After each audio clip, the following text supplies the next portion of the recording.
Okay, so if you're a marketing executive apprentice, you've probably seen Skill 8 and had that mini heart attack, right? Effectively liaise with stakeholders? What does that even mean? Well, in this explainer, we are going to break it all down so you can absolutely crush it in your portfolio and your endpoint assessment. So, let me introduce you to Jody. She's a level 4 apprentice over at Ibis Stores. She's smart, she's got big goals, but right now, she's feeling a little lost when it comes to Skill 8. That frustration? Yeah, I'm sure it feels familiar.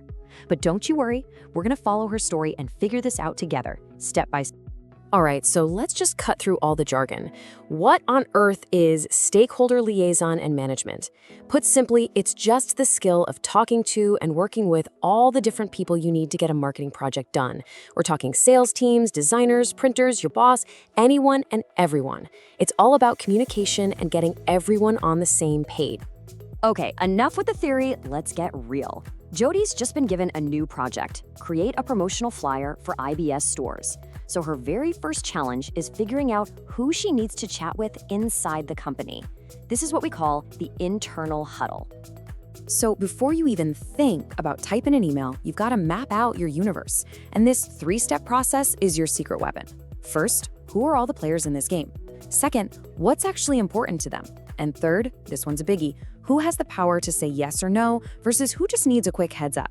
And check this out. This is exactly what Jody does. She draws a quick map. Her manager, Riddle, she's the mini approver. The sales team, they don't need to sign off on the colors, but you better believe they need the details of the promotion. And customer service, they just need to know when it's all happening. See? Simple, clear, and totally doable.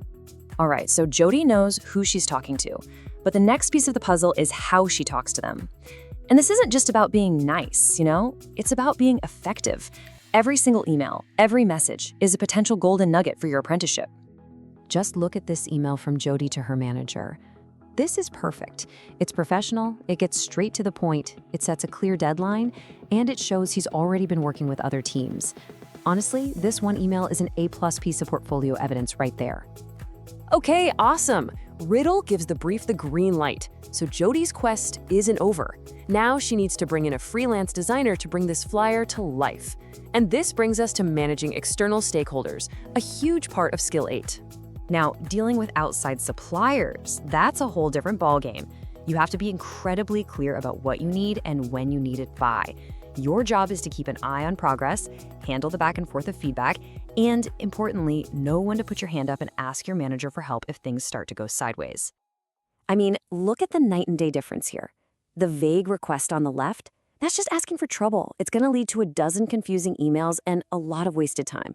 But the clear briefing on the right, that's what Jody sends. It's clean, it's professional, and it gives the designer everything they need to get started right away. So Jody's crushed it, right? She's handled the internal team, she's managed the designer, and this is a big but for her apprenticeship with Kent Business College, doing the work is only half of it. Now she's got to prove it in her portfolio on Aptum. And this is the question every single apprentice asks. It's great that you did the work, but how do you turn that into solid, powerful evidence? Luckily, Jody's got her coach from Kent Business College, Olivia, in her corner, and Olivia knows exactly what the assessors are looking for. And here it is, the checklist from Olivia. Remember that email to Riddle?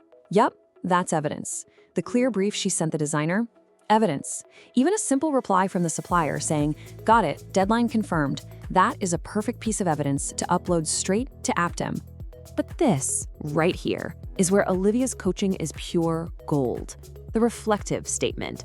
Look how she helps Jody turn a really weak sentence into something powerful.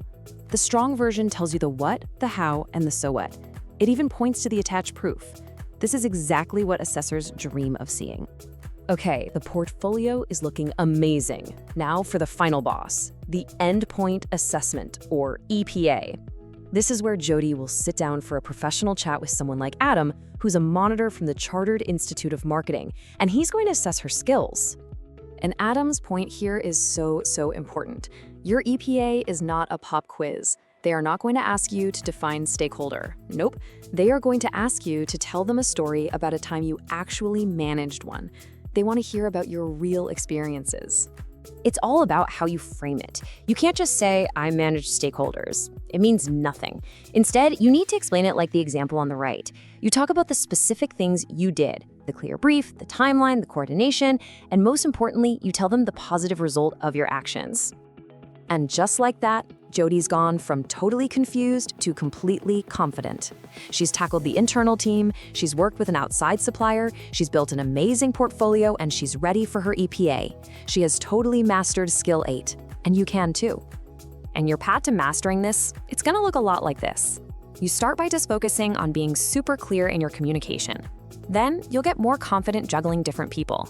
Before you know it, you'll be running projects with way less handholding from your manager, getting great results every single time. Look, if you forget everything else from this explainer, please remember this one thing. At its very core, Skill 8 is all about communication. If you can get that right, make it clear, professional, and on time, everything else just falls into place. All right, so before we wrap up, I've got a little challenge for you. Right now, just think about your own job. Who are the 3 most important people you need to talk to this week? Go on, map them out, just like Jody did. Because your quest to master Skill 8, it starts right now.